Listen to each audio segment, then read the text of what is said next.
Hello YouTube, I'm back again with another rant video, and this is going to be something original. I'm going to be talking about people who incriminate themselves on the internet. In this day and age, like I said before, it's getting really pathetic. I honestly feel people have nothing better to do. Like, how I look at it is people showing off their guns, people making death threats, and especially on video, or literally like self-admitting on camera that they've harmed somebody or they're involved in a gun related incident, in a death, or in an assault, or any type of crime that indicates that that indicates that involves violence, like any serious violence, whether the victim is severely injured or especially traumatized, or they're too frightened to go out and meet people. You have these people to blame, and they should be 100% be guilty. And it's funny because they're making the police job that much easier. They don't realize when you post on the internet, they can trace you down, and that anybody is not just regular viewers. You have law enforcement checking out people's social media just in case if they notice anything trending. I think this, if I recall, like these kind of incidents were called start happening ever since World Star Hip Hop, like around two, and like yeah, people would get into fights, but it was mainly people brawling at the time. They would record their own fights before 2010. I feel like a lot of these people incriminate themselves. When they do incriminate themselves, they're definitely being influenced somewhere on a certain website, whether it's World Star Hip Hop, or they watch too many gangster movies, horror movies. Like some people, yeah, say that. A lot of it has to do with horror, like a lot of it has to do with GTA, but I truly disagree because yeah, people do get aggressive when it comes to video games, but does that mean they choose to become a serial killer? But I think a lot of it has to do with how spoiled this generation is. They don't think about the repercussions. I think it's mainly because they're at a certain age, or that they feel that the police, they feel in their minds, they feel that the police, like law enforcement, is very corrupt, that they're not going to even consider taking their threat seriously, especially acting all goofy and stuff, which is really nothing funny at all. Like I said, some people do it literally because they are desperate for attention. I truly think that is the case. Maybe because their family didn't give them the right amount of attention, or they just want even more because of how much they've been spoiled. But I feel 100% these people are guilty. That just proves 100% these people are guilty because they don't have any consideration. They feel like by posting those kind of videos, they'll get some type of validation. They feel that there's some people who will bail them, who will be willing to support them. Just because you have more supporters does not mean people you'll be set free. You'll be let go. But then they don't think about it. Like, first, it doesn't even have to be a child. Honestly, it doesn't have to be entirely a teenager. It could be something personal. Honestly, a lot of times maybe it's something personal, whether it's a teenager or an adult. Well, if you're an adult, if you're an adult and you're doing this, then you're dumb. Then you're even dumber than I thought. You're you have lower IQ than the teenager themselves. That means you clearly are at that. You haven't got to a certain capacity where you are fully mature. If you're an adult actually showing off your weapons and self-admitting that you killed somebody or you did this, especially when it involves serious crimes, then obviously most likely the police will look you up first. Honestly, because people don't be like I should like I said before, everything, because if you give, especially if you give out your real name, you have an account, and you happen to be really popular on social media, or you just all of a sudden you obviously just went viral because of that video that where you incriminate yourself, then you're asking for it. And I won't feel sorry for you. You don't deserve any sympathy when police realize that you were the culprit and then you start begging for your life that you'll change. But I don't really think some people like this can change, because let me explain something. Let me make this clear. If a person can change, I feel like the only way a person can change is as long as they really never hurt anybody, as long as they never have had issues in the past before, like as long as they never had these temptations, then I feel they have a chance to get help. But if you are tempted, you have these urges, you want to go out, you want to be on a killing spree, kind of like Scream, like Ghostface in the movies, in the Scream movies, then you're you're far gone, honestly. And I feel like there's really no trying to like give that person therapy. There's no really way of trying to help them, because they're gonna claim. You'll notice with a lot of these situations when people do as how things, especially when stuff gets really serious, they'll try to plead for their life. They'll try to claim that they're crazy so they can head to an asylum and get either so they can avoid going to jail, so they can get therapy.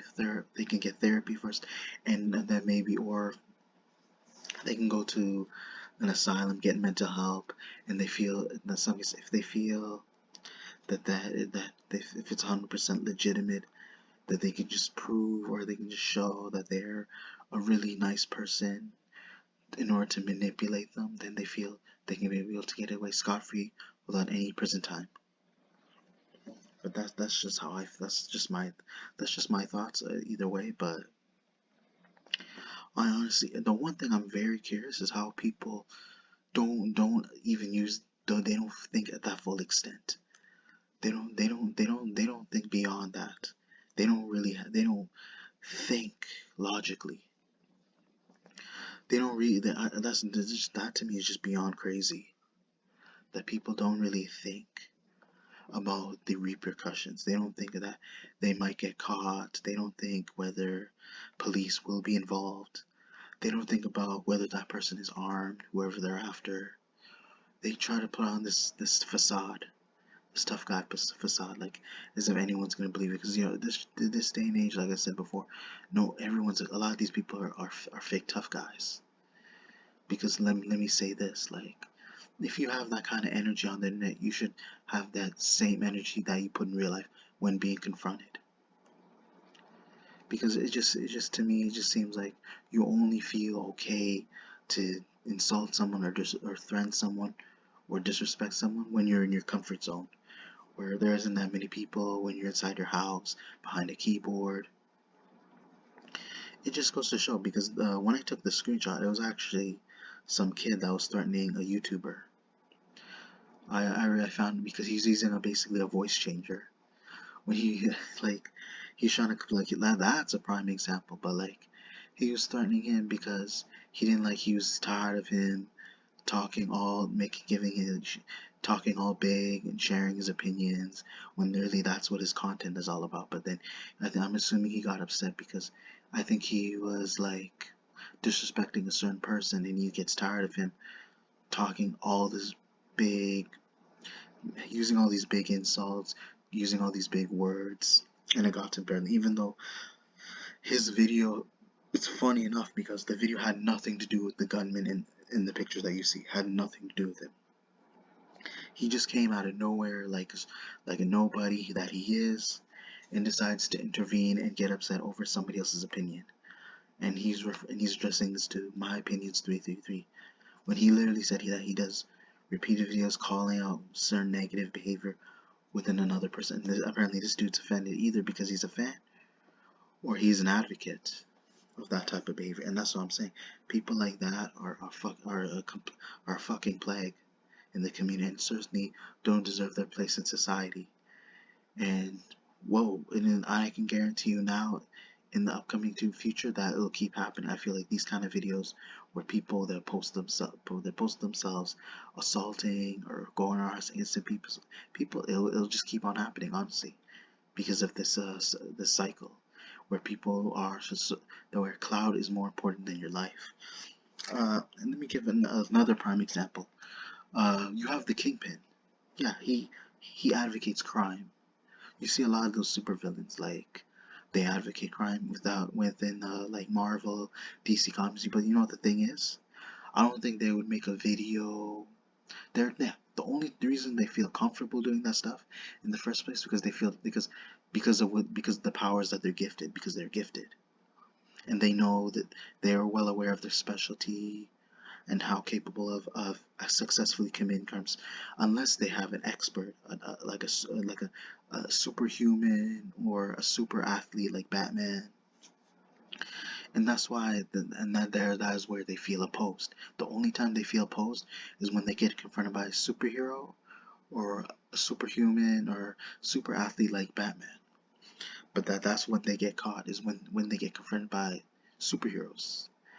But when it involves police, a lot of times, yeah, you say that the police can outnumber them, but like at the same time, it's like they have, with the kind of like supernatural powers that they have, like with the kind of like unheard of strength that they had, of like all this like chaos that they caused, and the kind of rep that they have no problem doing it because they were able to successfully do it when there's no superheroes. But when the superheroes do get involved and they work as a team and they fight for their own cause and they fight to save people, they fight to gain glory, that's where the tides change, because the superheroes are aware how these supervillains tend to like react, how they tend to like change, how they tend to like escalate the situation. Like things do get serious, but then the superheroes always be able to tend. The superheroes tend to always overwhelm them because of either their passion or willing to save other people. On top of them trying to give the villains a chance, that they think about the people around them. Obviously, that matters, and then the reason why they're able to outmatch them, honestly, I feel, is because the villains tend to like give out their plans a lot of times. A lot of times they give out their plans. A lot of times they give them, the superheroes, a little too much time to spare for them to counter their attacks, on top of being able to escape their traps. And I feel that this is where like you cannot compare yourself to those people. You cannot compare where these people who incriminate themselves in real life cannot compare themselves to supervillains. Because although the supervillains, their plans get tarnished, the thing is that the reason why they end up losing, although the superheroes do have plot armor, they do have plot armor, but at the same time, if you think about it a number of times, a lot of times they unveil their plan, they unveil their schemes, they stall for a little too much time for the hero to escape, and that's when when the heroes get the upper hand, and that's how they prevail. Why the heroes prevail and the villains fail. And you have to realize you're not in that situation. It's very hard. The police may not be able to overcome them, but they can overcome you. And that's where my advice is, like, think before you decide on doing something stupid, especially in the future, and everything determines on that action, and that you end up regretting it for the rest of your life. And again, hope you guys enjoyed the video. Be sure to wait and check for new upcoming content later in the future. Be sure to check your notifications, comment, like, subscribe. Thank you.